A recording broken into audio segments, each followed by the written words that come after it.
Welcome to the Tiger's Den. This is the voice of Cheryl, and I am Toothless Tiger. Breaking news. We have an honorable guest in the house. I'm going to tell you a little bit about this young man, and once I finish introducing him, then I'm going to bring him up, and we'll start the show. Before I do that, I want you to know that I won't be doing any salutes tonight. The moderators will be doing that. So I want to salute everyone that's here. And I won't be acknowledging your cash apps. We'll do that later in another video. We want to give Dr. Umar every moment of his time that he has with us. So let me start. Umar Rashad Abdullah Johnson, born Jermaine Shoemake, August 21st, 1974, is an American-born doctor in clinical psychology, an internationally recognized motivational speaker, and a published author. His main goal is to establish the Black community that Black boys and girls need to thrive. Dr. Umar Johnson is the holder of 5 more degrees, including certified school psychologist and certified school principal. Books by Dr. Umar are Psychoacademic Holocaust, The Special Education, and ADHD Wars Against Black Boys. Let me go down a little bit. You know, this old woman eyes can't see like she used to, but she did her best. 2013 and the Black Parent Advocate 2021. He is the first contemporary African American to have founded an independent elementary school and high school for Black boys situated in Delaware, the Frederick Douglass Marcus Garvey Academy, to be opened in the year 2023. As a clinical psychologist, international motivational speaker, activist, and social media personality, Dr. Umar promotes Pan-Africanism and unity for the Black community. During his most recent interview on the YouTube channel, We On Lock Nation, from October 14, 2022, Dr. Umar stated, Black men and Black women must accept equal accountability for the failure of the Black family, and as a consequence of that, the failure of the Black community. I agree. He also points out the accountability of elder groups, churches, politicians, and Black-owned businesses. In order to achieve this Black community, we must have the 4 elements: Black-owned businesses, Black-owned hospitals, Black-owned banks, and Black independent schools. As the only 6-time return guest on the popular American radio show, The Breakfast Club, he has expressed his views on its typo on the African identity, marriage, interracial marriage, and homosexuality. He adamantly repudiates any form of hatred, bigotry, and racism. Dr. Umar Johnson, against all odds, managed to buy the FDMG Anna Marie Douglas school buildings in 2019, financed completely through local and international private donations, much to the surprise of his critics. And he has had plenty of critics. What I want to say to anybody, we're dropping Dr. Umar links and also his Cash App, and it's also running across the ticker tape. I've heard many challenges here on YouTube. So I know that we all are suffering, economically. And some of us really are suffering. So what I'd like for you guys to do, if you would join me in the I Got 5 on It challenge. And if you could donate to Dr. Umar's I Got 5 on It, I would greatly appreciate that you do that for him. You don't have to do that, but we're trying to help our children. And with no further ado, please allow me to present to you Dr. Umar Johnson. Peace and love, good sister. Peace and love, Dr. Umar. Question, that bio you just read, where did you get that from, Queen? I got that on Wikipedia because you didn't send me one. Okay, because I was listening to some of that. Like, where did this come from? Okay. You know, you Um, can correct it for me. it's okay. It's okay. And you said you got the school's Cash App up there. I do. Okay. Okay. The Yeah. $ FDMG school, right? Oh, you know what? Let me see which one it is. It's Because only I saw it. I think that's what it is because I saw it. make sure you have the right one because there's some fraudulent ones Okay, running around. let's We make don't want them sure. to. It should be $FDMG school for the Cash App. It'll be coming up in just a moment. Let's see.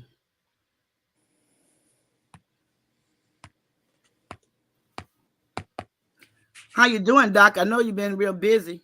Yes, ma'am. I'm doing well, and yourself? I'm doing fantastic. You know, I like to tell them a little bit. It says, no, I have the wrong one. It says Dr. Umar Johnson. That's my So I, personal. You okay. can leave that if they want to make a personal donation, but you want to add the school's one as well. Cash.me/$ FDMG school. You could also add it after the broadcast for your find Okay, it they better. put it in the chat for me. Okay, no problem. So it's in the chat. So Gotcha. before I ask you your first question, Dr. Umar, what I'd like to do is just give a little history about us. I think I sent you the thumbnail that we did. That was the first time I met you back in 2012 when you came to the Fair Park at the African Museum out there. And my son took that picture of us. And we've had another experience when you came back in 2016 and you allowed me to put that together for you as far as finding a place and everything. You've always been dear in my heart because of the things that you teach. And that's what's important to me, the things that you teach. And what you've done is you helped me with my grandson on when they were trying to get him tested because they said he couldn't read. And instead of them teaching him how to read, they wanted to test him for special ed.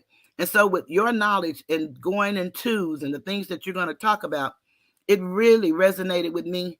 And it speaks more volumes than anything people can say and do about you. And so, I just been trying to get you here so that people can hear, because you can hear a lot of naysayers, but they really need to hear you. A lot of people don't know to go and listen to you for themselves. But I believe if the everyday man or woman heard you speak in the manner that you speak, I think that they would get in behind what you're doing because I think it's a great thing. With that being said, would you like to open up just saying something, or would you like for me to go Um, with questions? well, you can go with the questions. I would just want to let the people know because it may very well be to their benefit that I'm going to be hosting my first Black Parent Know Your School Rights Boot Camp training in Philadelphia on Saturday, November the 19th. This is a national training. Any Black parent can go. Anyone who is not a parent but wants to learn how to protect our children from the exploitative education and mental health system can also come to the training. It's going to be held in my hometown of North Philadelphia at the Connections Training Center at 2243 West Allegheny Avenue in North Philly on Saturday, November the 19th from 8 a.m. until 8 p.m. The cost for the training is $100, which is a significant discount. The same training done by white folks would run you about $2,500. And we're going to go from 8 in the morning till 8 at night. It is 12 hours. We will take small breaks. There will be refreshments, all the training information you need. You will leave with a training packet. And of course, there will be a catered lunch as well. All of that for the $100 fee. You don't have to stay the whole 12 hours if you don't want to. If you can only do 6 hours, if you can only do 4 hours, if you can only do 3 hours, the price doesn't change, but you're welcome to leave whenever you feel like it. But I will be there for the entire 12 hours for those parents and community organizers and activists and those who care about our children who want to learn the information. This is the first boot camp I've done in a year and a half. The last one was in Boston, Massachusetts in the spring of 2021, and it went over very, very well. So I'm looking forward to this. It's in Philadelphia, and anybody can come. So if you want to learn how to protect your children, please come and do so. I have to tell you, Sister Cheryl, that one of the things that kind of gets under my skin is when I hold these boot camps, we don't get the turnout that we get for the lectures. Everybody comes to the lectures. But when it's time for the boot camp, not everybody shows up. And the problem I have with that is my voicemail stays getting filled up with parents who are calling me with emergency situations involving the school and the mental health system. And I'm saying to myself, where were you when I held the boot camp where you could have came and learned all you needed to learn and how to protect your child? But because we are not proactive as a community, we are very reactive. They won't come to the training, but then they'll call me and leave 20, 30, 40, 50 voicemails begging me to call them back for help when all you had to do was be proactive and come and get the information. So I'm saying all that to say to the parents who are out there, don't be lazy. If you care about your children, come to the training, come and get the information. We're only going to be doing about 2 of these per year. And once the Frederick Douglass Marcus Garvey Academy opens up, I probably will only be doing it once a year. So this is the only time in 2022 you can get this information. So think about coming to Philadelphia. If you need the flyer, you can text me, 215-989-9858. I repeat, 215-989-9858. And for those who are interested in booking me to interview on their podcast, they can also text message me for podcast interview, 215-989-9858. Fantastic.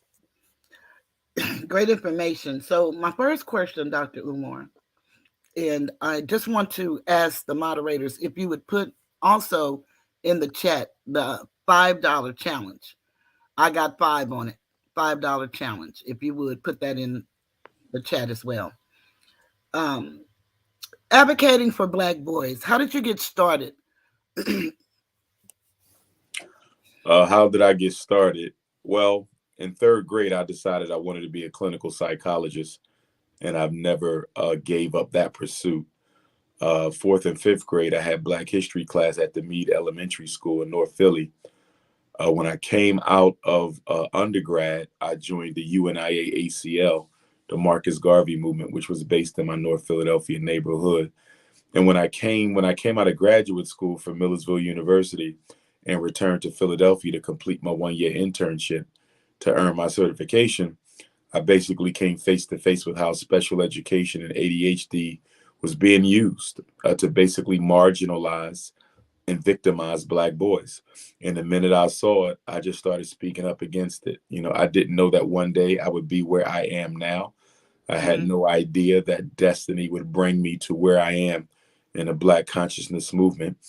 I just thought I would be a private practicing psychologist for pretty much the rest of my life. I knew that I would be organizing and pushing the Pan-African program as a devout Pan-Africanist, but I never knew that my work would actually marry the political struggle, because a lot of people have professions that don't merge smoothly into the political struggle.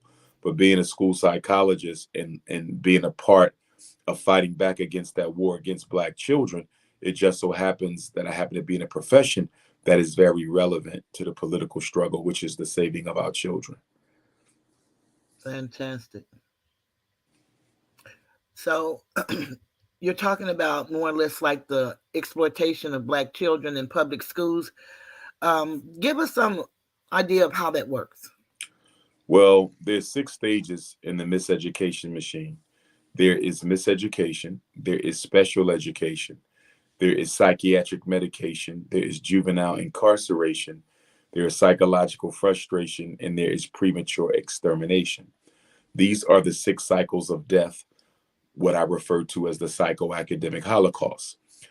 Miseducation is intentional, it is deliberate, it is not a byproduct of poverty, single motherhood, or absentee fathers. The schools don't work because they don't want them to work. And the reason they don't want them to work is America is based on a racial hierarchy. White people must remain at the top. And in order to protect white privilege for Black children, you have to disadvantage the academic outcomes for Black children. Schools will never work for Black children as long as white people are doing the teaching. And special education, which is a weapon of mass destruction, which came directly out of the eugenics movement. I want people to understand that. The special education program was a creation of the eugenics movement. The eugenics movement was a movement that was founded by a white psychologist in Europe who wrote a book by the name of Hereditary Genius, where he basically argued that intelligence was hereditary, that white people were the most intelligent and black people were somewhere stuck between a monkey and an underdeveloped man. And it is this thinking that gave birth to the extermination theories that would uh, dominate scientific thinking of the white man for the 16th, 17th, 18th, 19th, 20th, and now 21st century. And psychologists, it's important that we understand that psychology gave birth to white supremacy. When you look at apartheid in South Africa, white psychologists created that philosophy. When you look at Adolf Hitler's master race philosophy, Joseph Goebbels, a psychologist, gave birth to that. When you go to the United Kingdom, you will see that it was the psychologist who gave birth to white supremacy in the UK. And when you come to America with the likes of Henry H. Goddard of the Goddard School in New Jersey and other popular white psychologists, they also gave birth to white supremacy, which is interesting because a lot of people talk about how black people don't like to search out mental health services. Well, there's very good reasons why black people don't search out mental health services. And the biggest reason that black people don't search out mental health services is because white psychology helped to create not only the philosophy of black repression, but they actually created an entire system of mental health that was based on the inferiority of black people. White psychology has never been the friend of the black community, not our children with special education and not our adults with clinical psychology. Okay. Would you go into the special education and how they, you know, determine, in their words, how our children are supposedly, special ed? Well, the first thing that has to be stated about special education is no child would dare qualify for it if parents didn't sign their children up for it. So we have to make sure that we understand that black parents are complicit in the miseducation and the special education and the psychiatric medication of black children. You have to sign the permission to evaluate form. You have to sign agreement with the evaluation. You have to sign the IEP. You have to sign the special education service agreement. So any black child in special ed is only there because their parents signed their name, gave permission 4 times on 4 different sheets of paper before that child got special educated. So yes, we could talk about the racism of the school system, but we also have to talk about the negligence and the irresponsibility and the complicity of black parents at every single stage of the special education process. And I tell you, it is amazing, or should I say, it was amazing for me to find out that I was the first psychologist in American history, first black psychologist in American history to make black parents understand that the most popular learning disabilities and mental disorders that they diagnose in black children, the most popular ones are all ideas. They are Mm, artifacts of the white mind. They are inventions. They are not facts. They are not scientifically provable. So, for example, what are the most uh, frequently diagnosed conditions in our children? The reading disability, the math disability, the emotional disturbance, mild intellectual disability, conduct disorder, oppositional defiant disorder, and of course ADHD. Well, guess what? There's no blood test that can prove you got a learning disability or ADHD. There's no CAT scan that can prove you have an emotional disturbance or a conduct disorder. There is no X-ray. There's no MRI. There's no urine sample that can prove that your child actually has any of these problems. These problems are presumed to be present. They are not proven to be present. Let me say mm, that one more time. These disabilities that they diagnose our children with, the ADHD, the CD, the ODD, the LD, the ED, the ID, they are presumed to be present in your child. They have mm. never been scientifically or objectively proven to exist. That's something. Could you please define for us, Dr. Umar, what is special education? Special education is a federal law that was enacted in 1975 called the Education for All Handicapped Children Act.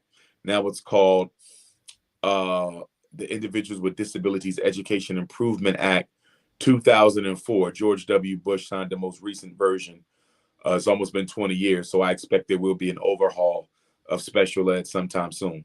And basically, it is a program that says if a child has a disability, he has a constitutional right, or she has a constitutional right to receive a free and appropriate public education. In other words, you cannot discriminate against children with disabilities. Not only do they have a right to a free and appropriate public education, they have a right to receive that education in the least restrictive environment. And what least restrictive environment means, LRE, and we're going to go over this in depth at the Black Parent Boot Camp in Philadelphia next month, November the 19th.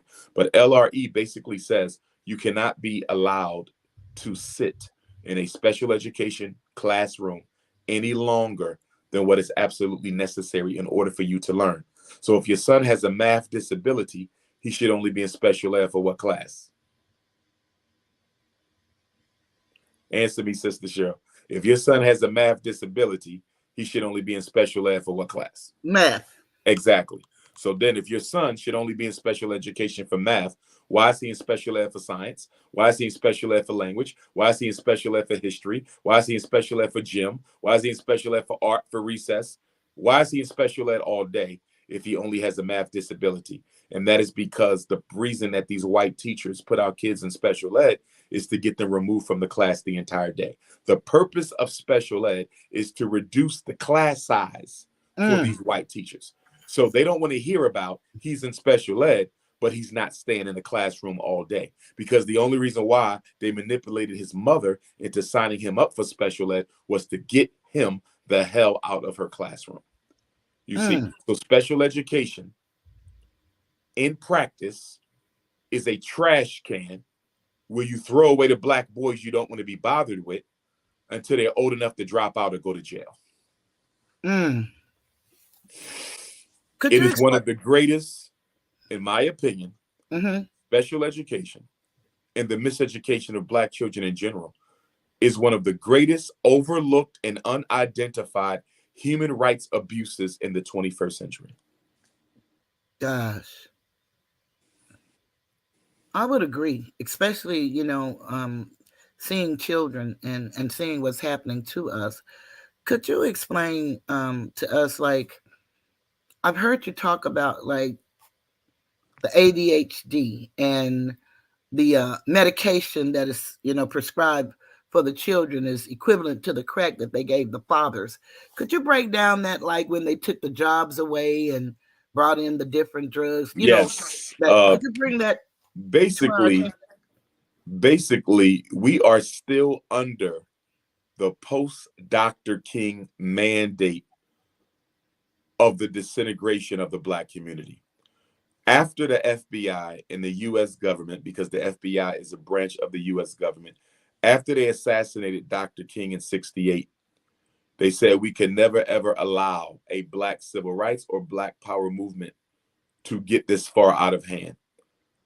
After they killed King in 1968, they also decided they had to kill Fred Hampton in 1969, because with King gone, naturally somebody else would get all the attention that Dr. King would get. And Fred Hampton was that person. And so they murdered Fred Hampton at the age of 21 in Chicago in December of 1969.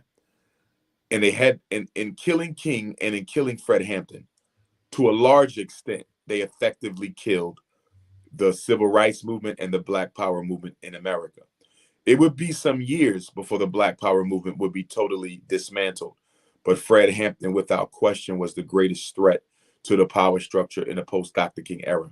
So with King murdered in 1968 and Fred Hampton murdered in 1969, the government said we have to create a policy and a program to prevent another Dr. King from being created, another Fred Hampton from being created, another civil rights movement, and another black power movement. So they said, here's what we're going to do. Dr. King was financed by black entrepreneurs. The Black Panther Party was financed by black entrepreneurs, barbers, hairdressers, electricians, plumbers, bakers, carpenters. It was the independent black businessman and woman that financed the civil rights and the black power struggle. So they said, this is what we're going to do. We're going to make sure black people don't have enough money to finance any more black movements. And they said, from now on, we're going to do all the financing of the black movements. And so if you look at most of your community-based organizations today, Sister Cheryl, they're financed by white people. They are not independent. I don't know of a single black independent community-based organization. I don't know of any that doesn't take money from a white corporation or the US government. That was on purpose to make sure the government could control the direction and the height to which the black struggle would grow. So the Mm-hmm. first thing they said we're going to do in 1970 is we're going to take out all of the economic opportunities for black people from the inner city. Strip the inner city of any economic opportunity. And they did that two ways. They went into the high schools and they removed all of the industrial building trades. They took out carpentry, they took out plumbing, they took out welding, they took out HVAC, they took out auto shop, they took out bricklaying. They did Mm-hmm. this to make sure the black man would no longer have the skills to pay the bills. The purpose of the deindustrialization of the inner city was to make the black man economically irrelevant to the black woman. I want to say that again. Mm-hmm. The purpose of the deindustrialization of the inner city in the 1970s, after the murders of Hampton and King, was to, number one, make sure we couldn't finance any more independent black power movements, but also to make the black man economically irrelevant to the black woman. And making the black man economically irrelevant to the black woman, you would now turn the black community against itself. The Mm-hmm. black woman would now turn against the black man and say, "What good are you? What have you done for me lately?" And then the black man would turn against the black woman and say, "The white man is looking out for you by giving you jobs and giving you education that he's not giving to the black man." And so, Mm-hmm. since that time until today, Sister Cheryl, we have been fighting this civil war, this internal gender-based civil war in the black community, where sisters are blaming brothers for their condition and brothers are blaming sisters for their condition, and both sides of the aisle are failing to recognize that we are not the problem. The problem is racism. Let us Mm-hmm. stand together and fight against a common foe, as opposed to allowing the common foe to play divide and conquer, separate and rule with us. Mm-hmm. So, along with that 1970s deindustrialization of the inner city high school, was also the 1970s deindustrialization of the inner city factories and plants that existed in the black community. Up until 1970, you did not have to get a college education to live a decent life. Okay. If you go to Detroit, Philadelphia, Chicago, Milwaukee, New Jersey, what do you see? Old factory buildings. That's where our Mm-hmm. grandfathers worked. That's where our grandmoms worked. Sometimes grandmom and grandpop worked on the same job. Both of them was making $40,000, $50,000 a year, and they lived a Mm-hmm. comfortable middle class life. Yes. White, the power structure said we have to eliminate that. So they took all the jobs out the black community and took all the skills out the black community. In the 1980s, the CIA dropped off crack. So you already have a black community that's reeling from its deindustrialization. They economically raped us. That's what the government did. They raped the black community of any economic viability, and then they dropped the crack in. Now, human nature dictates that if you cannot provide a way for your family, you're going to look for a way to cope with your stress. That was Mm-hmm. the purpose of the crack. You're either going to smoke it and deal with your pain, or you're going to sell it and try to substitute for the jobs that were no longer in the black community.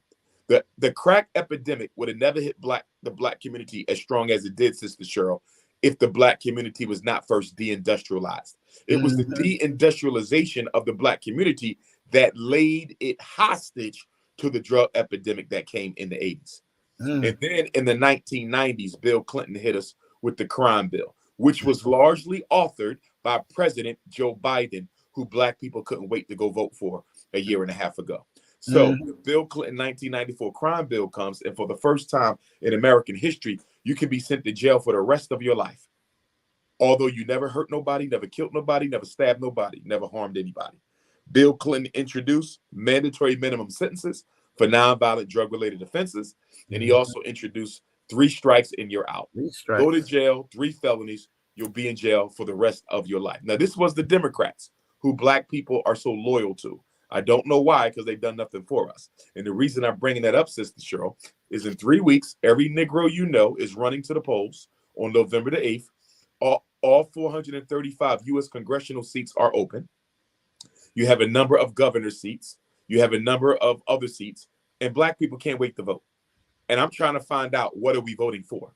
Because I haven't Good seen a question. single candidate, not a Republican, not a Democrat, not an independent, speak directly and passionately to the issues that matter most to Black people. Somebody just sent me a video right before I tuned in with you of newly elected U.S. Congressman Pastor Raphael Warnock of Georgia.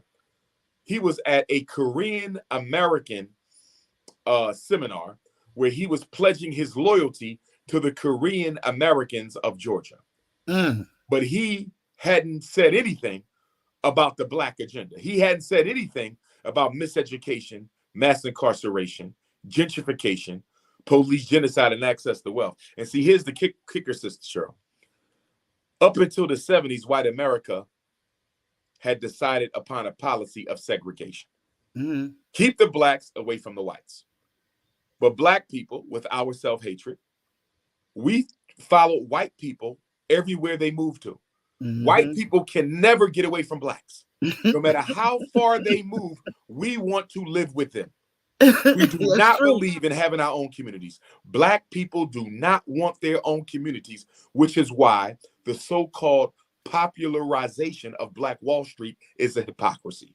And the reason the popularization of Black Wall Street is a hypocrisy is how we going to talk about Black Wall Street when we don't believe in Black communities. We believe in being part of white communities. Half the middle-class Negroes you know live in a white neighborhood, and they're not thinking about coming home to a Black community, you see. And so the point that I'm trying to make here is that, getting back to Raphael Warnock and all these other Black elected officials, the whole Congressional Black Caucus, Sister Cheryl, they have turned their back on Black America, and they are financed by white America to ignore Black America. Let me say that again. They are financed by white America to avoid Black America. There are, about 70 Black U.S. congresspersons, right? And there is nothing on the agenda in Congress by the so-called Congressional Black Caucus to do anything for Black people. Why? They are handcuffed and straitjacketed by the Democratic Party into pushing whatever agenda the Democratic Party plantation dictates for its Democratic House slave representatives. The problem Black America has is we do not have independent representation.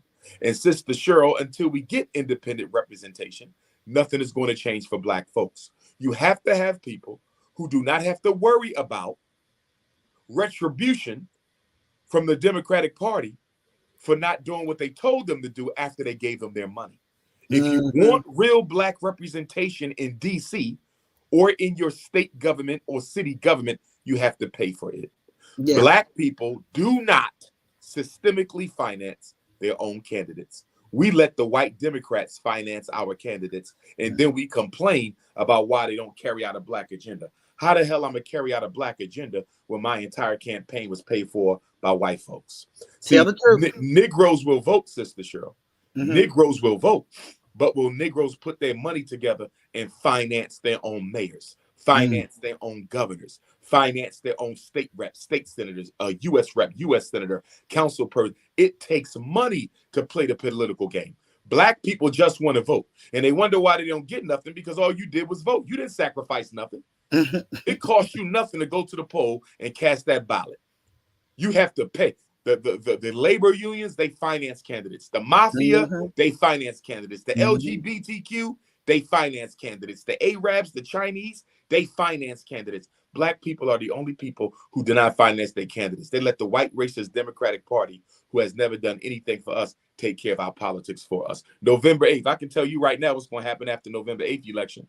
Not a damn thing for Black folks. You're going to keep on getting what you've been getting, voting Democrat for 89 years for no reason at all other than the Black bourgeoisie told you to do so. But getting back to the timeline, Sister Cheryl, so the 70s was the decade of deindustrialization. The 80s was the decade of crack, the criminalization of Black people. And let me go back to this, Sister Cheryl.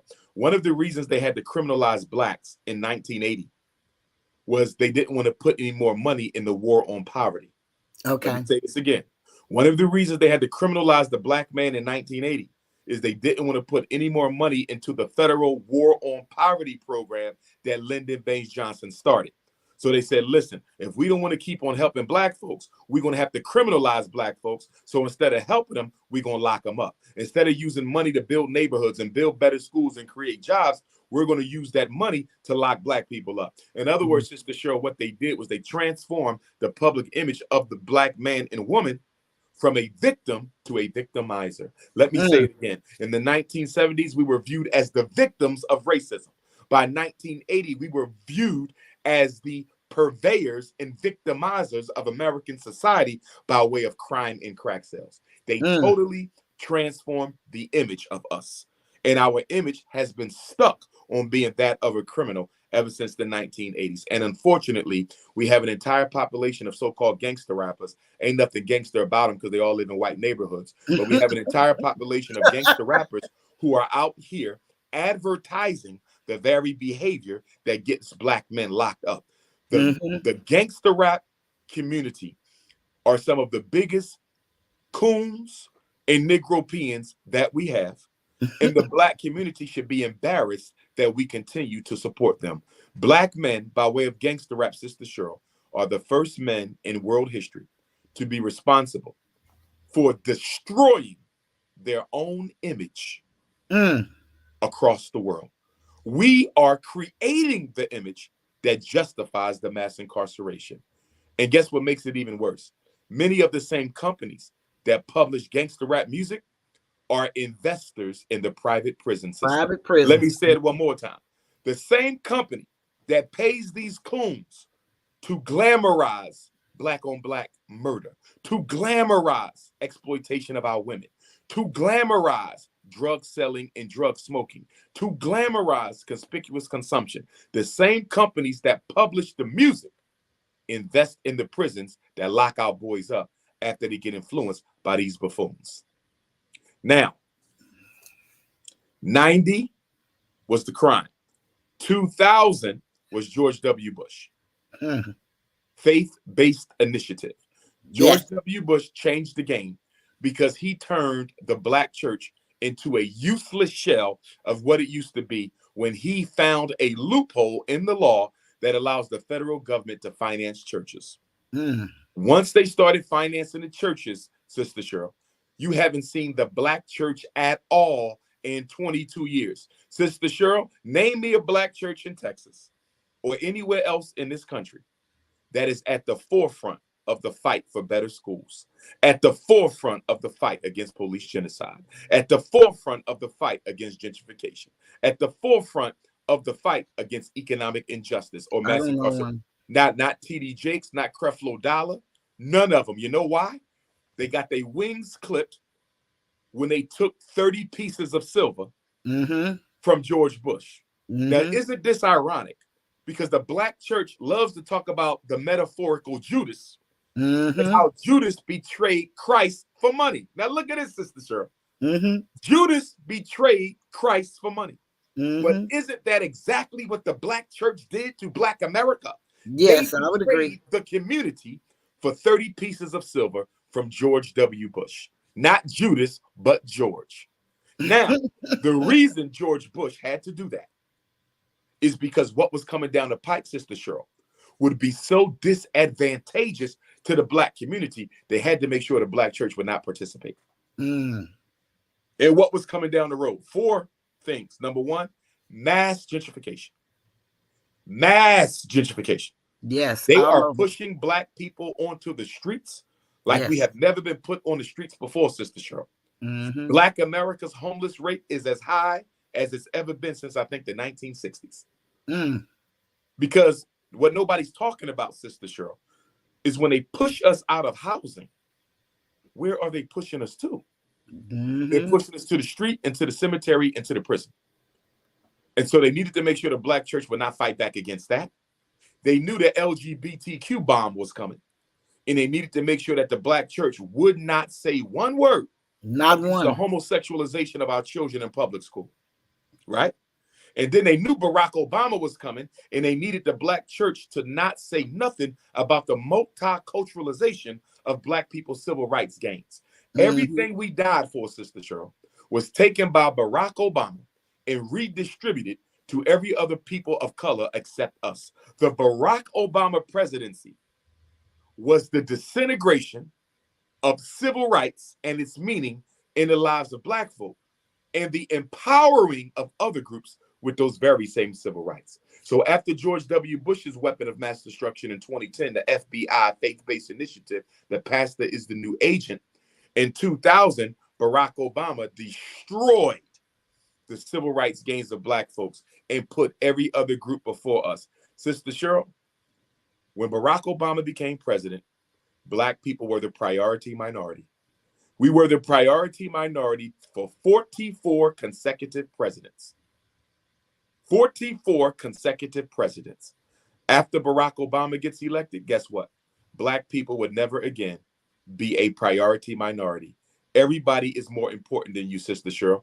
The homosexuals come before you. The Ukrainians come before you. Afghanis come before you.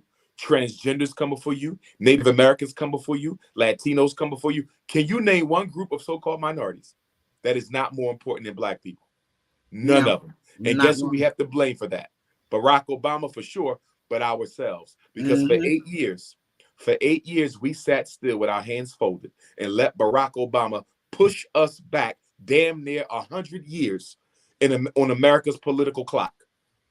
And then when Donald Trump gets elected, Black people say, okay, we can start fighting back against racism again. Excuse me. Barack Obama was the face of racism. You're supposed to fight against Barack Obama. You cannot take 8 years off, Sister Cheryl, and think because you have a new president, you're going to pick up where you left off with George Bush. It don't work that way. Our grandchildren's grandchildren are going to be suffering the effects of 21st century Black political retardation.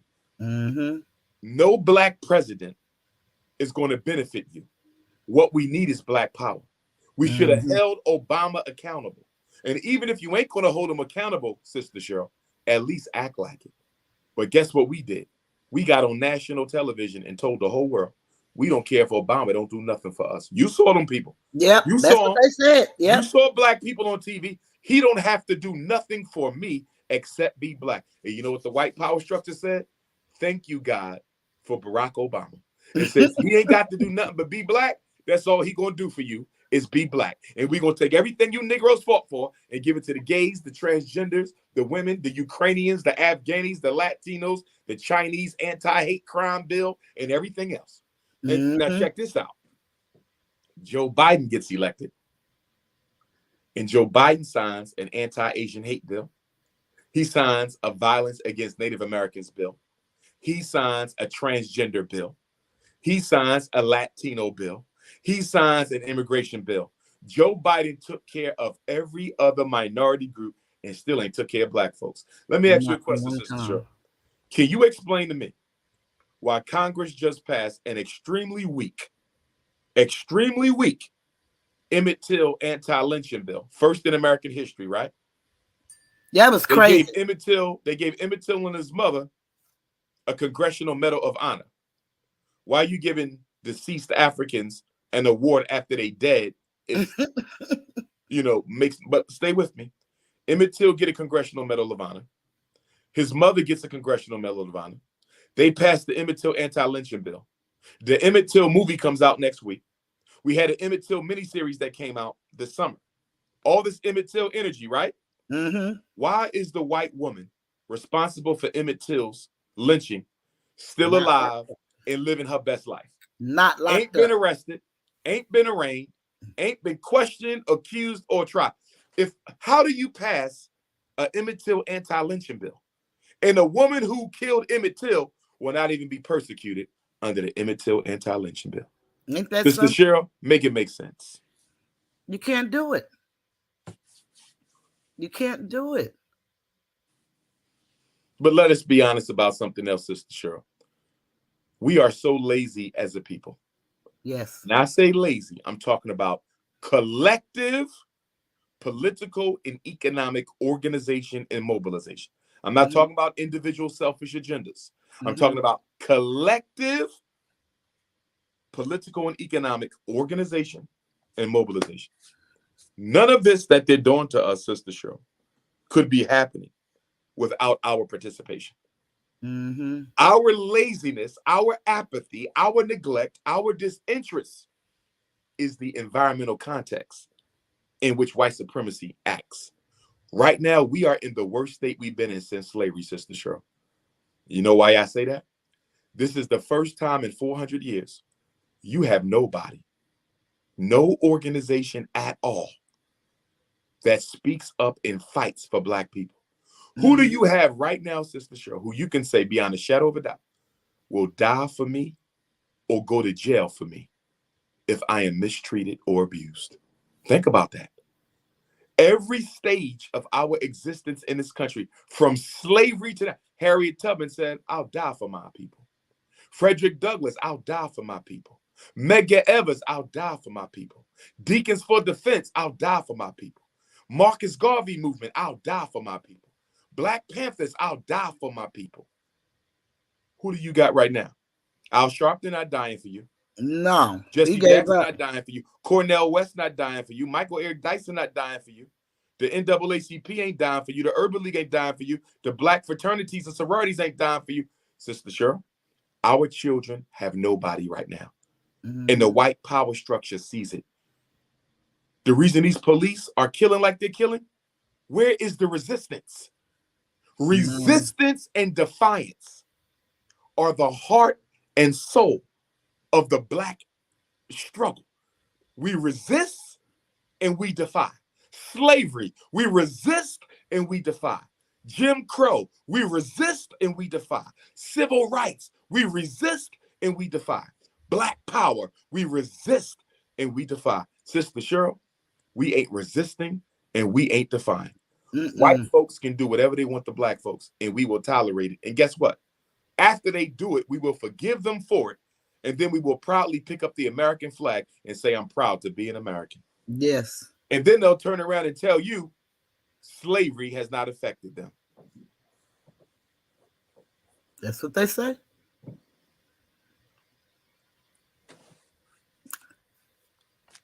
How do you feel about that critical race theory? And we're getting close to our hour. We're good till 11:30, Queen Mother. Okay, well, that's beautiful. I greatly appreciate that. Okay, so how do you feel about that critical race theory? Critical race theory is an academic, intellectual approach to the teaching of American history and the evaluating of American institutions that posits that racism is at the foundation of every institution in American society. And if you want to rid those institutions of racism, you're going to have to undergo a deep reformation, if not an outright revolution and reconstruction of those institutions. I don't disagree with critical race theory, Sister Cheryl. Let me tell you what I disagree with. I disagree with these opportunistic, academic, talented, bourgeois Negroes who gave birth to critical race theory, who are not doing anything in the Black community. And the reason they're running around with critical race theory is because they want to get paid. This is a hustle. Let me tell you what I'm talking about. Academics is big business, Sister Cheryl. So if Dr. Umar comes up with a theory, right? I came up with critical race theory. Me and a couple coons, we got critical race theory. If I can get the United States Department of Education to endorse my critical race theory, guess what? I get paid to teach it in every school district. I get paid to write books. I get paid to do the manual. I get paid to teach the teachers.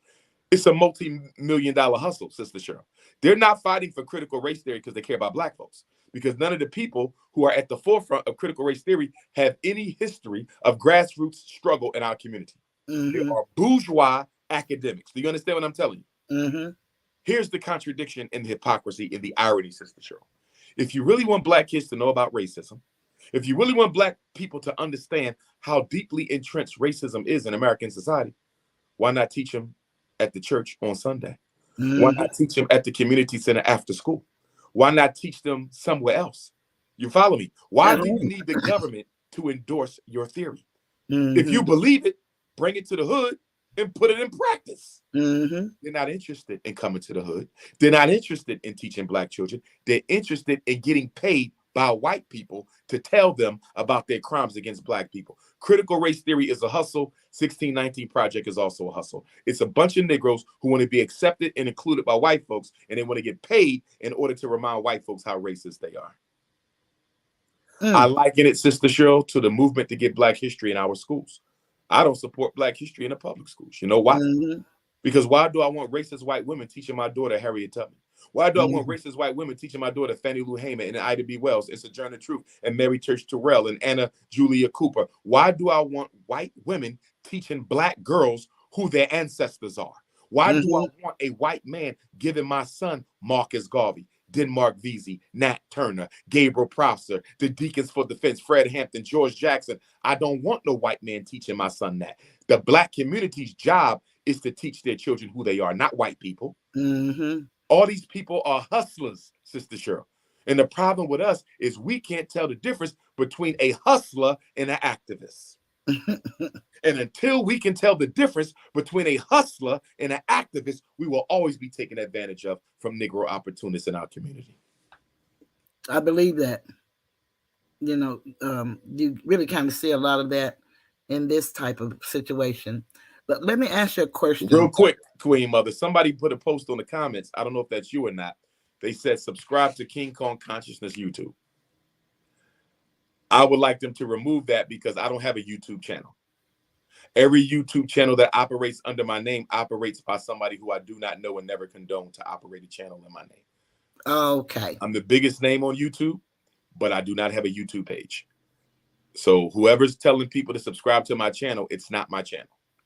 Okay. Well, we Okay. can take that away because that's something that I've seen. I thought it was yours, and No, I my subscribed to it. channel, Queen Mother Cheryl, I have a new pay-per-view video platform, and they can put that up, or you can put that up as well. And it's www.drumar.tv. www.drumar.tv. No period after the doctor, just 6 letters. drumar.tv. It's $9.99 a month. And for $9.99 a month, you get to watch all my new content. Okay. drumar.tv. That's the platform. I don't control any of the other ones. Okay. But we'll definitely won't do that. And we'll put that in there. That's good to know.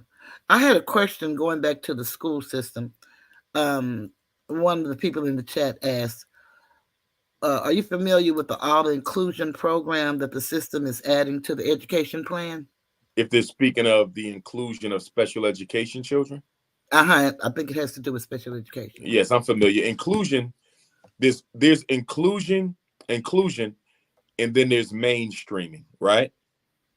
When you include a special ed child in instruction in the regular class, what you're doing is you're sending them in the regular class with his IEP, with his special ed teacher, to work with him while the teacher is teaching the entire regular ed class. That special learner has a teacher working with him at his desk. Inclusion says we're not going to put him in a separate class. He's not going to a special ed class. He's going to get his special ed in the regular class. Do you follow me? We're going to include him and his IEP in the regular classroom. Mainstreaming is when you put a special ed kid in a regular class without the special ed teacher, without his IEP, without any supports. So both of them are in the regular class. Mainstream kid is in there with no support. Inclusion child is in there with support. Okay. One time in your I think it's the psychoacademic Holocaust, you were explaining the different types. You know how you were talking about, like, you know how when we went to school, most of the teachers looked like us. Now they don't look like us. Now they're younger and they're of the European persuasion. And then you were talking about the different things that they use to try to say that your child has special education needs. And you broke down those, I think it's about 7. Do you recall that? When you were Are telling you them? speaking of the disabilities or something else? Yes, exactly. Well, in special ed, there's 13 federal disabilities. Okay. 13. That's school psychology. Now, when we come over to clinical psychology, there's over 400 of those. Okay. That's your bipolar, your borderline, your depression, your anxiety, your psychosis, your schizophrenia, your bulimia, nervosa. You know, that's everything. Everything else. And there's over 400 clinical psychology diagnoses. There's only 13 school psychology special ed disabilities. And those are speech and language impairment, deafness, blindness, hearing impairment, children who are deaf and blind, autism, learning disability, intellectual disability, emotional disturbance, traumatic brain injury, if I didn't say that, other health impairment, and I'm not sure if I said multiple disabilities, but there's 13 of the federal ones. But the big black five are the ED, emotional disturbance, ID, intellectual disability, LD, the reading and math learning, OHI for ADHD, and then autism is beginning to catch up. Now, autism is real, Sister Cheryl, but autism is also often misdiagnosed because Black parents let these schools and daycare centers pressure them into getting their children evaluated too early. 2 years old is too early for an autism evaluation. 3 years old is too early for an autism evaluation. 4 and 5 years old is too early for an autism evaluation. So you might ask the question, if it's too early, Dr. Umar, why are schools pressuring parents to get the children tested between the age of 2 and 5? And the answer is real simple. MONEY. They want the money. Federal special ed begins at age 3. At age 3, Sister Cheryl, we can diagnose any of the 13. That doesn't mean you should. That don't mean it's a good idea. That doesn't mean it's in the best interest of children. But the schools want the money, and Black parents do whatever white people tell them to do, and our children are suffering for it. You also spoke about like how when they, diagnose the children, you kind of spoke to the Black parents, because I think the Black parents are a major part of the problem that the things happen to our children. And you speak to that with, the way they do at home or whatever, and how they do listen to the school, as opposed to knowing their children and making the decision. You tell them basically how not to let someone tell you about a child that you had and you raise every day. Could you speak to that a little Absolutely. bit? I tell parents all the time, nobody knows your child better than you, not even Dr. Umar. And I think I'm the greatest school psychologist of all time. But guess what? You are the expert on your child. I didn't carry him. I didn't birth him. I didn't raise him. I don't know about the sex abuse. I don't know about the car accident. I don't know about the bullying. I don't know about the emotional scars. I don't know that he don't do homework at home. I don't know that you don't value academics in your house. It's all the little things, Sister Cheryl, that matters when you evaluate a child. That matters when you decide not to evaluate a child. But we got to put this in context, because I don't want to beat up on the parents too much. And in putting it in context, I'm going to say this. I'm very disappointed in Black men. I'm very disappointed in Black men. And the reason I'm very disappointed in Black men is we are allowing our mothers, and when I say mothers, I'm speaking collectively, because I approach our reality as a village, because that's what we need to get back to. The solution is the village, Sister Cheryl. Black men are letting Black women go into these schools with these hostile white men and hostile white women.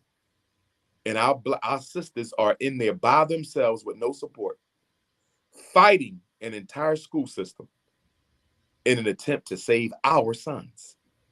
Any Black man that allows the mother of your son to go into a public school, a charter school, a parochial school, an independent school, and fight for your son without you, you are a coward. Sister Cheryl, all I see is mothers in these meetings trying to save their son, and the father nowhere to be found. I even see it with the Black parent boot camp. Most of those who attend are the mothers. But guess who's the most victimized by the school system? The boys. The boys. So if the boys are the ones being victimized, why do we not see more Black men in these schools fighting with these mothers? I want to say this, and I'm talking to Black men. We have been so oppressed that we have gotten comfortable letting Black women take the lead all the time, Sister Cheryl. I understand sisters got to take the lead some of the time. I understand they held down the community while we were in jail. And I understand that some mistakes was made, but they did the best that they could. What's bothering me now, Sister Cheryl, is we have created a pathology of allowing Black women to bear the brunt of the burden of trying to raise our sons and fight the school system for our sons and fight the court system for our sons. Where the hell is the black man to back Mm-hmm. up the black woman when she has to go to court for her son, go to school for her son, go to the clinic or the juvenile detention center for her son? 3 weeks ago, Sister Cheryl, I spoke at a juvenile detention center in Columbia, South Carolina. And for your listeners who are watching us right now, I want them to know that if you work with children, especially court adjudicated youth, boys or girls, teenagers or young adults, if you need Dr. Umar to come and speak to them, I will do it. And if you don't have the funds to pay me, I will do it free of charge, but you will have to cover my transportation. That's beautiful. And that's nothing new, Sister Cheryl. That Yeah, I has know been you. 25 years. I have Mm-hmm. always made myself available for free, if need be. Prisons, halfway houses, substance abuse centers, domestic abuse shelters, juvenile, any troubled population that needs some motivation and inspiration from someone who is trained as a traditional psychologist. I want people to know that they can call on me at any time. And again, that number, 215-989-9858, 215-989-9858, and email DRUMAR Johnson, DRUMAR Johnson at yahoo.com. Yeah, that's fantastic. Yeah, I know, like when you give your lectures that you let the senior citizens and the youth And free, always, yeah, they always always come free, free. because we Yeah. got to stop hustling. You know, somebody came up to me and they said, Dr. Umar, I went to so-and-so lecture and he charged me $100 for a meet and greet. But when I come to the Dr. Umar lecture, I don't have to pay for no meet and greet because Dr. Umar going to meet and greet everybody, sign our book, take a picture, and don't charge you a penny. And that's because, Sister Cheryl, some of us are in this for the struggle, and Mm-hmm. some of us are in this for the hustle. Some of us are in this for the activism, and some of us are in this for the capitalism. And I Mm-hmm. dare not compare myself to anybody because I don't think there's anybody in the conscious community who's on my level. And I say that with all due humility, but I say it with all due truth. Nobody has my credentials in the conscious community. Nobody is building an independent institution like me in the conscious community. Nobody has raised more consciousness across the world like me. Nobody has the elder support I have. Nobody has the youth support I have. Nobody has the middle class support I have. Nobody has the international support that I have. Nobody has saved as many black children as I have. No psychologist you can ever name, no educator you can ever name has ever done what I have done for the black family and for black children. Nobody. So as far as I'm concerned, there's nobody you can put in the category with me at all.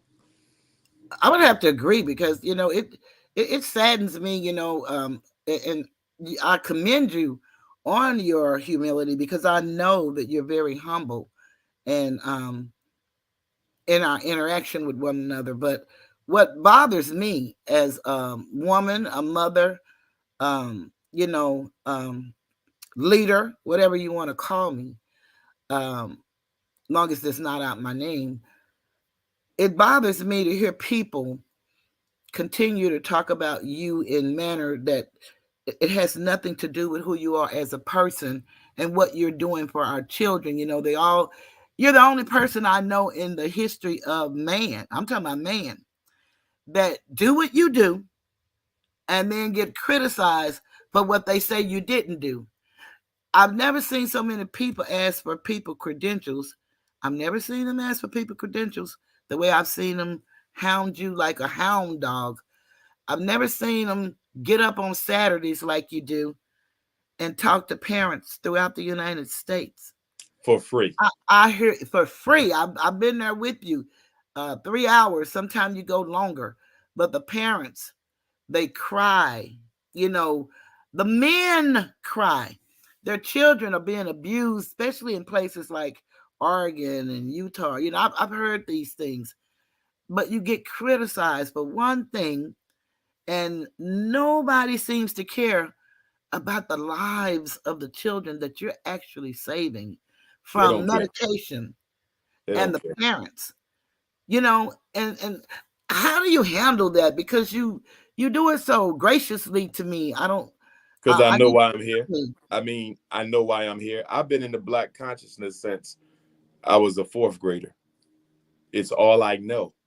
So when the first degree came, it didn't change me. The second degree came, it didn't change me. The 3 master's degrees didn't change me. The doctorate didn't change me. The professional certifications didn't change me.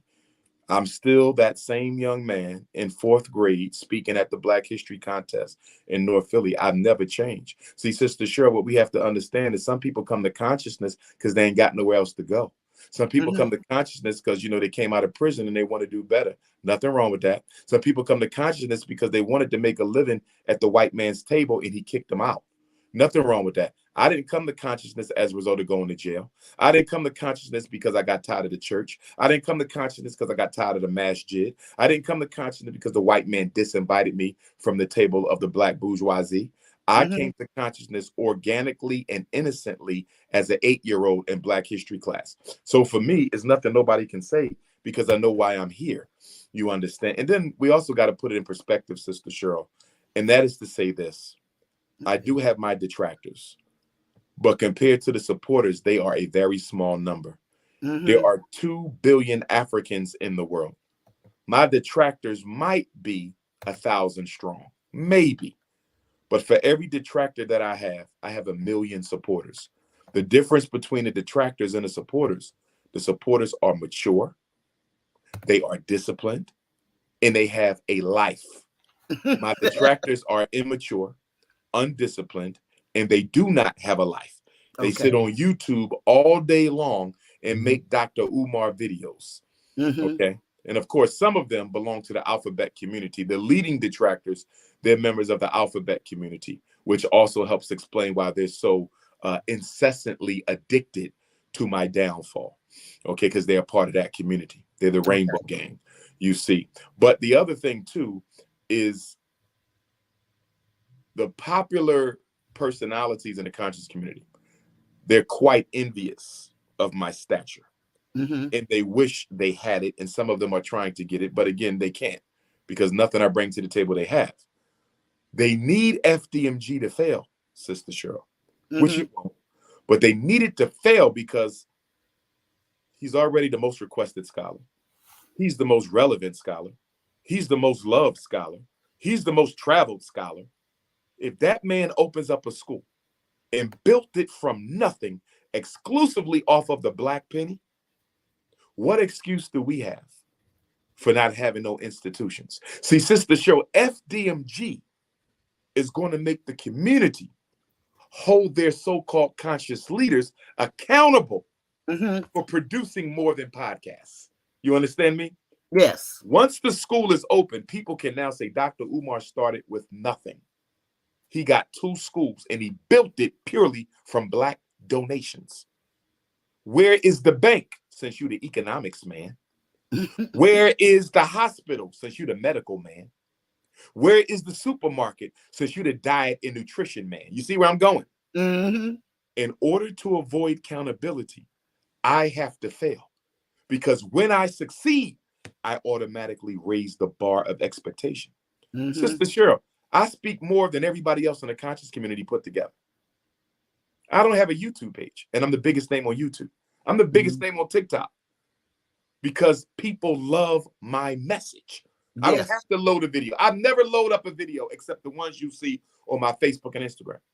I don't load up videos on TikTok. I don't load up videos on YouTube. I don't have to. I'm loved that much that anytime I speak, somebody loading it up there. Somebody called me yesterday, Dr. Umar, I need your speech from London, England. I said, it's on YouTube. He said, how do you know it's on YouTube? I said, because everything I do, anytime I open my mouth, it's on YouTube. Go find it. In other words, I don't have to self-promote. I don't have to self-promote.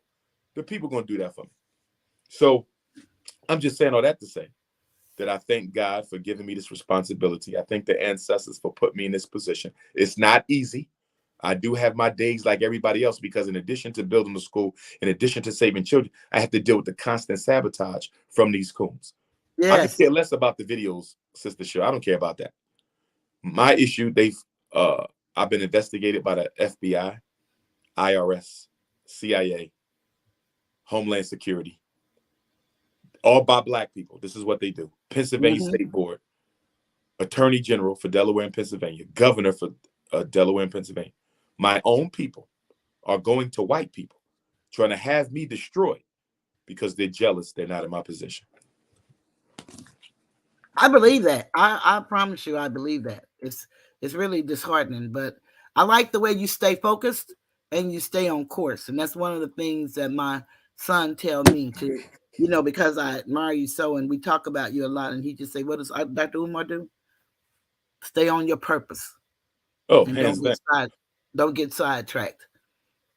On November 19th, when I do the boot camp in Philadelphia, Sister Cheryl, that will be my 11th anniversary of my first visit to the Oyotunji African village in South Carolina, where I received my first traditional African divination via Yoruba culture, Ifa, which is what I practice.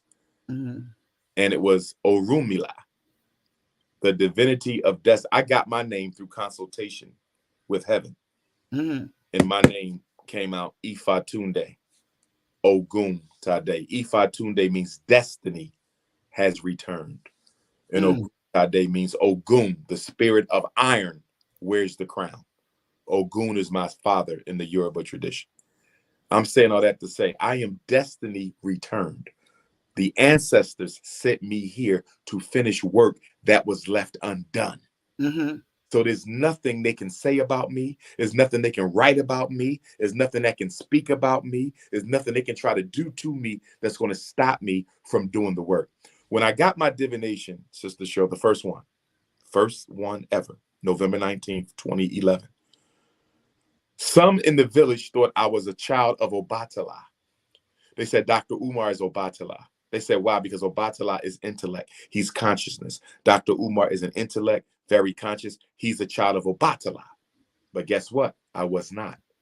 Then they said he's a child of Shango. That's a Shango man. He's a leader. He's an orator.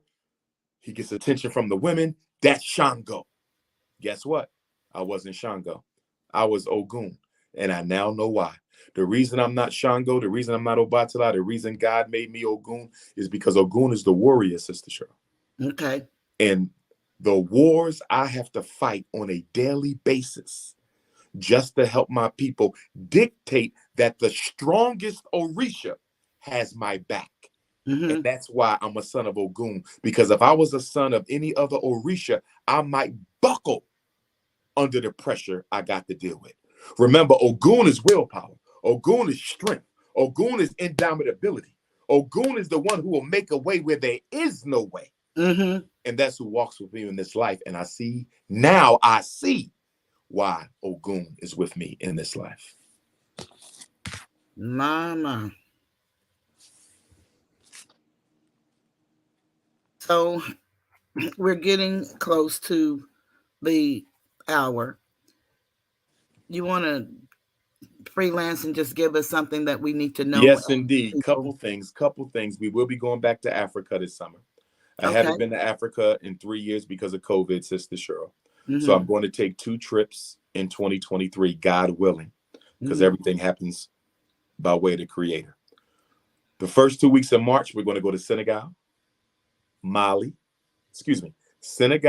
Gambia, Burkina Faso, and Sierra Leone. I may be getting one of them wrong. 4 countries, 2 weeks. Mm-hmm. First 2 weeks in March. For the people who are watching our conversation, if they want to go to Africa with Dr. Umar, the information will be out next month. They can start paying on their trip. Trip is going to be approximately $4,500. I don't make any money from that, but the travel company do because that's their business. That's how they make a living. But if you want to go with me, the first 2 weeks in March, again, Senegal, Gambia, Burkina Faso, and Sierra Leone. I'm sorry, Senegal, Gambia, Guinea-Bissau, and Sierra Leone. Okay. First 2 weeks of March. And then the last week of July, first week of August, Sister Cheryl, we're going to Ethiopia and South Africa. Okay. Last week of July, first week of August, Ethiopia, South Africa. Again, the information will be out. I do want to say this. It is for supporters and FDMG donors only.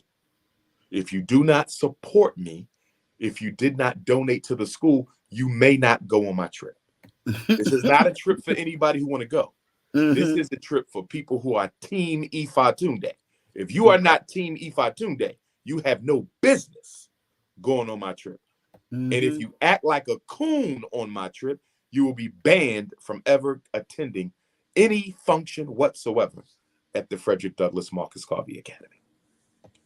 The other announcement, Sister Cheryl, is November 11th, the week before the boot camp in Philly. We will be in Nat Turner Land, Virginia, to honor the greatest revolutionary to ever walk on American soil, the Prophet Nat Turner. We are there every August the 21st, my birthday, because that's the day the war started.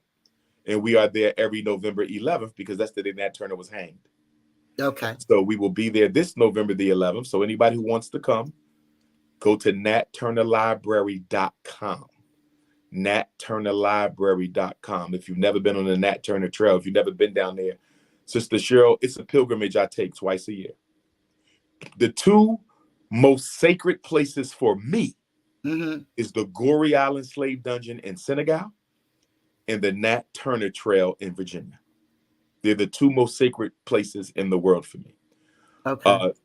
In Goree Island, Senegal, that's what I had my first spiritual epiphany in 2005. That's what brought me into African spirituality.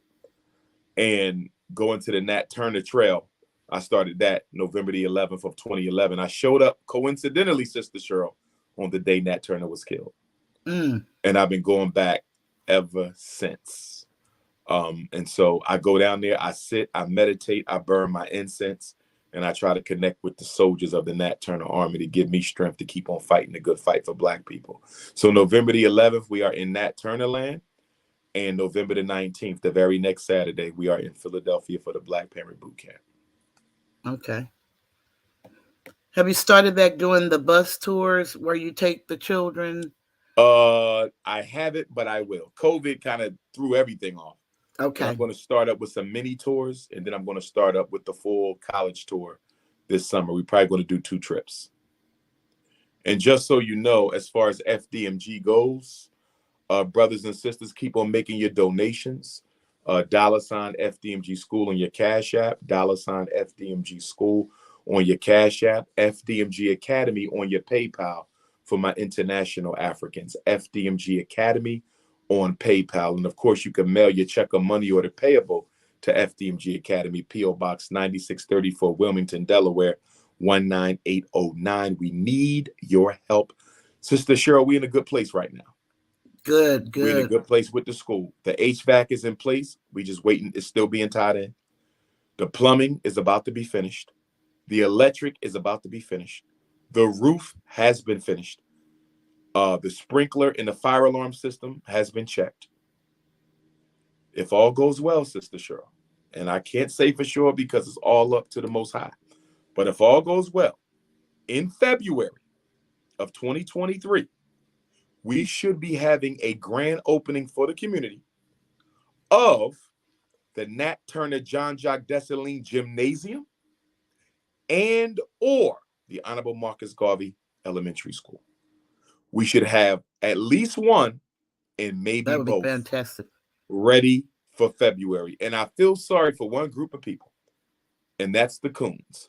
Because you Negroes are not allowed in my campus, on my school. I better never see you. You will be arrested and thrown out by your neck. If you ever had something negative to say about me or this campaign, keep your ass home, because the minute somebody shows me who you are, you will be dragged the hell off that campus. I will not. Sister Cheryl, this mission to build this school is so important and so sacred that nobody should have ever broken their mouth to say anything against it. And for those who did, I will forgive you, but I will not pardon you. You are banned from the school forever, and you are herefore and henceforth entered into the permanent book of Negroes. Sister Cheryl, I got a book with all the coon names in it who are not allowed at the school. I call it the Book of Negroes. And everybody who think they talking smack are going to be in that book, and I can see them now coming to the school begging me for forgiveness. I forgive you, but I do not pardon you. Take your raunchy ass back home.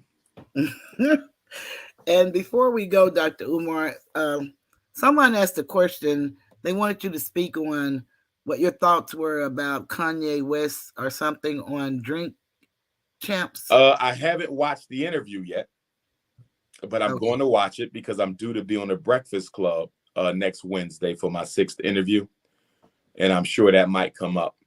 Okay. So I'm going to watch the interview, but I haven't watched it yet, so I'm going to withhold my comments until I see the entire interview. Okay, but that's good. So with that, you can give them again the address and everything to get to you. Absolutely. And let me say this to the people. I appreciate everybody who has donated, because this has been a long road. Sister Cheryl, we took our first donation in St. Louis, Missouri in April of 2014. It's been 8.5 years, not 10 and 20 and 30. You hear the coons. He's been doing this at 10. It ain't been 10 years. Okay, it's been 8. And it takes time to build institutions, but they wouldn't know that because they never built the damn thing. But anyhow, it's been a long road. And most of our donors are repeat donors, Sister Cheryl. There's very few people who have only donated once. I got grandmoms who send me $10 loyally every month, and they've been doing it for almost 10 years. You know, we got doctors, lawyers, brothers out of prison who send me a couple of dollars. They just want to contribute to this because we need it. It's not going to solve all our problems, Sister Cheryl, but Black people need to see some evidence that we can still do this. We need to see evidence that we can win. We need to see evidence that we are capable of nation building on our own without white bank loans, government handouts, and corporate sponsorships. Because white bank loans, government handouts, and corporate sponsorships is suffocating the revolutionary spirit of Black America. Yes. Because he who pays rules. And if everything you do is financed by your oppressor, you're not free to do a damn thing. One of the reasons I'm able to speak as freely as I speak is because I'm not beholden to nobody.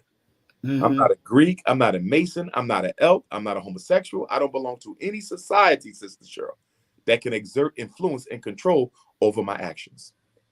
And so, what was I saying before that? I had an ADHD moment. No, you was just talking about what you're talking about.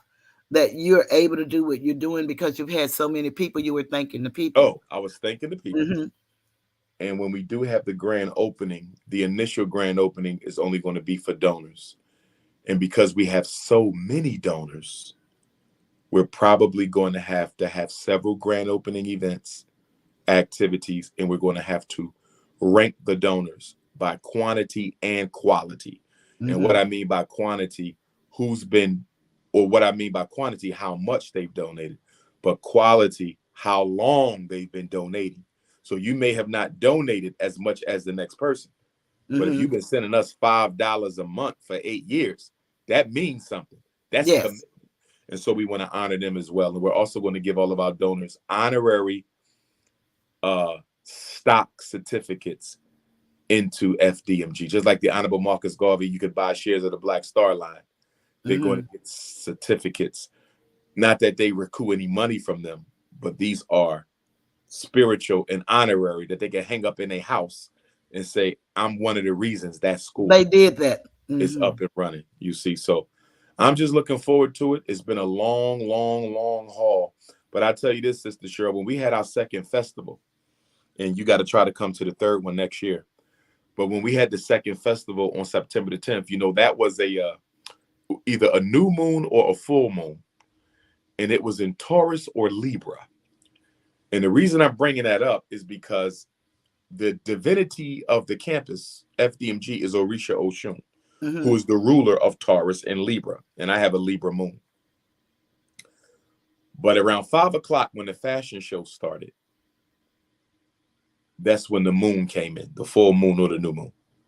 And ever since that day, the festival day, September 10th, there has been a new energy around the camp. I could just feel that's that great. there was a shift in the spirit. And ever since the festival, Sister Cheryl, we have been rocking and rolling with the renovations. Okay. I would damn near argue, Sister Cheryl, we might have got more done in the 2 months since the festival than the previous 3 years. Ain't that something? So I'm just saying, I think spirit is on our side right now. So I want everybody to pray for us, pray for the school, pray for the future, because when we open up, Sister Cheryl, it's going to be like nothing you ever seen in your life for Black boys. Somebody asked me, how are you going to get parents to pay?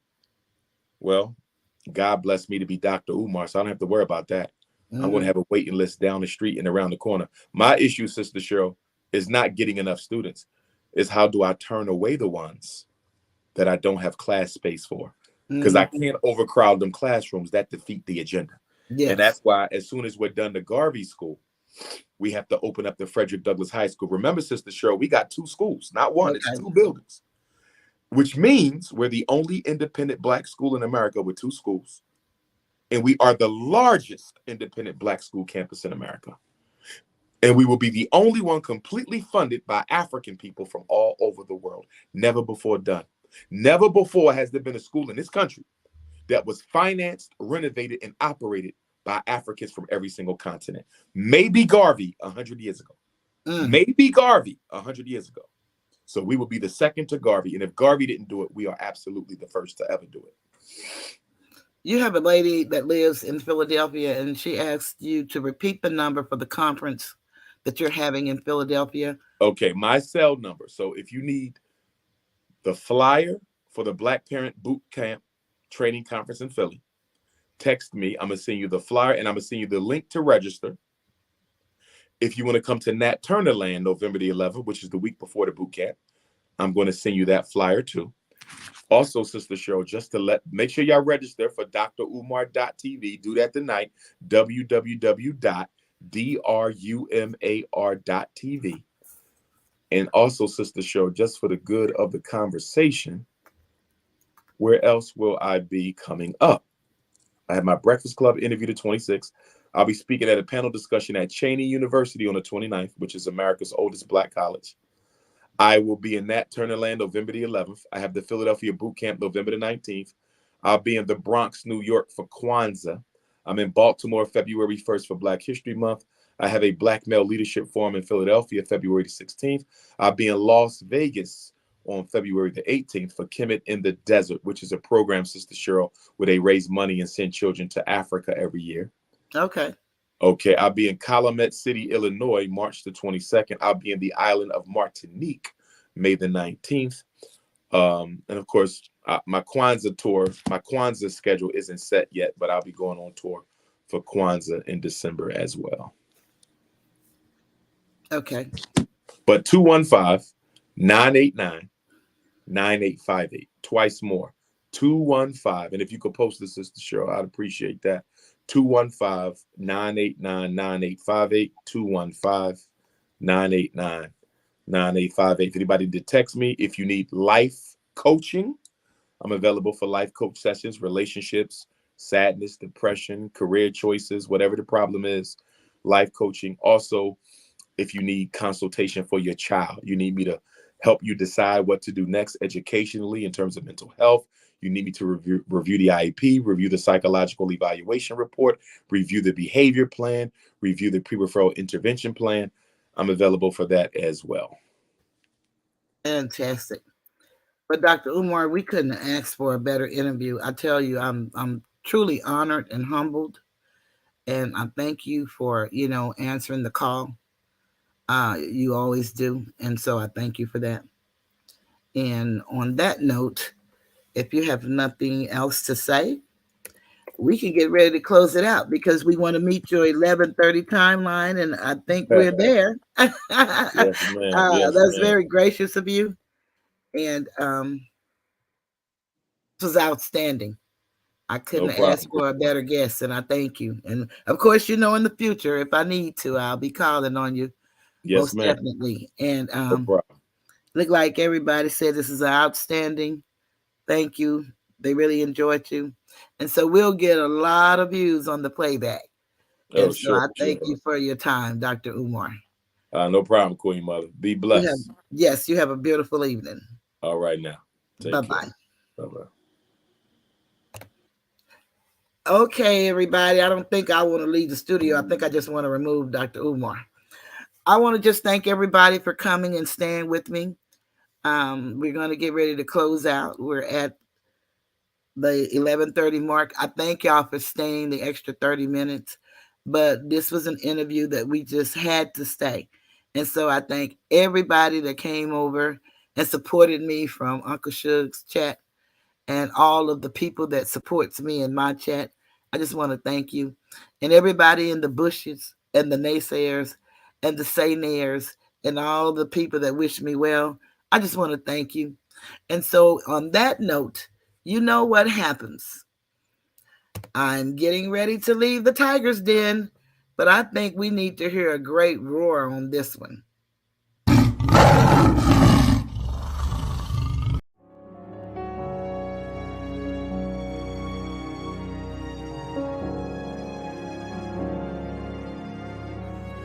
This video was made for education and entertainment purposes only. There's no malice or ill intent from the content creator.